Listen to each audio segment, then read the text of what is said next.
Hi, it's Martin for BlueMoonRisingTV.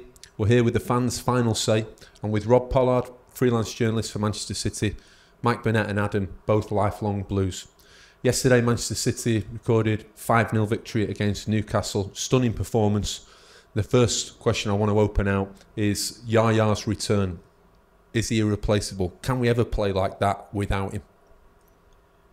Well, that's two questions, but he is irreplaceable at the moment, without a doubt. I think there isn't another player in the Premier League or possibly worldwide that is as dominant as him in the middle of the park.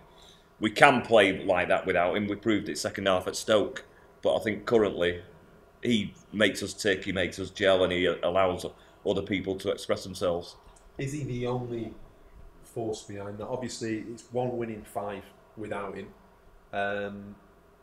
But yesterday we saw glimmers of Silva again, didn't we? The true Silva. Yeah, I mean, I think he's right. I think that Yaya is a unique midfielder in world football. There's nobody actually quite has the same package of attributes that he does. But, I mean, I still think Silva's City's main man, and I think he proved that again yesterday because, I mean, that's nine goals he's got now already this season, which is the most he's ever scored. League goals, most he's ever scored in his career.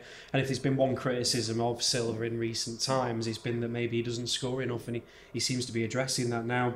In terms of creativity, there's nobody in the Premier League who can match him, in my opinion. And you look at the other City players, they're always looking for him. They always want to give him the ball because they know that, you know, he'll keep hold of it, or he'll beat a player, or he'll find a pass, which he did yesterday. I thought his ball for Dzeko as well for that goal was fantastic. So for me, Yaya is irreplaceable and he's vitally important, and we'd certainly missed him when he wasn't there. But for me, Silva's City's most important player. I think he's irreplaceable, but I think what it does show is we played 4-4-2 yesterday.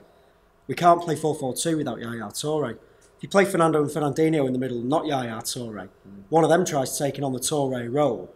And when you see Fernandinho getting up the pitch like Toure does, he can't control it as well as Toure does. Yeah. So then it leaves Fernando vulnerable. So I think if you play all three of them, maybe that would be doable. There's only one Yaya Toure is the conclusion, I think. Absolutely. One thing was interesting about yesterday, obviously you mentioned the ball from Silva for Edin Dzeko's goal. I thought Edin Dzeko played like probably the best game he's played all season. He looked alive. He was everywhere across the park. Is that because Wilfried Bony has turned up? For me, there's some fear on Dzeko's back. Is that when Dzeko plays best? I think yesterday we saw Dzeko make a tackle in his own 6-yard box. He's shocked by one tackle. Yeah, and it was a good tackle, and he picked the ball up and ran with it. Yeah. I think he looked alert. He looked like he wanted the ball. He wanted to get involved as much as he can. And sometimes the criticism with Dzeko is he's either lazy or he's not in the right place. And people say, oh, he gets out wide too much, or he's not where he should be in the box. But yesterday you saw him getting out wide. Sometimes he was almost covering for Navas on the right-hand side. Yeah. And he made the cross for Nasri's goal. It was his best performance of the season. I think that it will have something to do with Bony.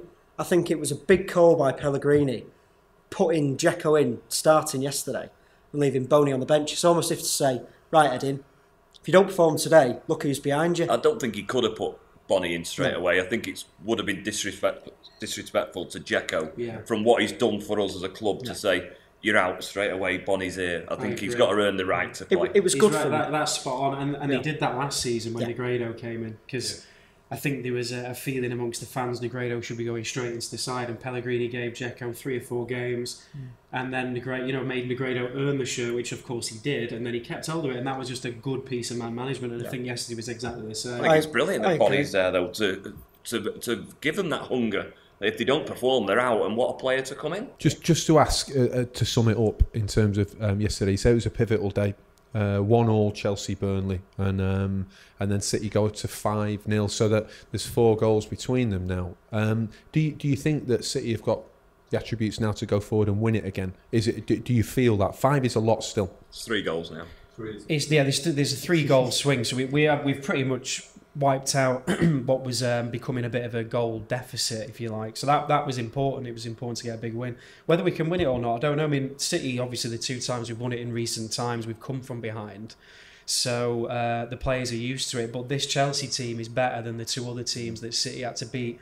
The United team under Ferguson was not particularly great. And Liverpool last year were punching above the weight, and we're sort of dragged to the press. Saying that about Chelsea being a much better, we've had a poor season by our own standards, at the standards that we've set, and front players haven't been firing as we should. We've scored the same amount of goals as Chelsea this season, exactly the same. We've just conceded 3 less. Hi, this is Sean Good of Feed the Goat. Subscribe to Blue Moon Rising TV now.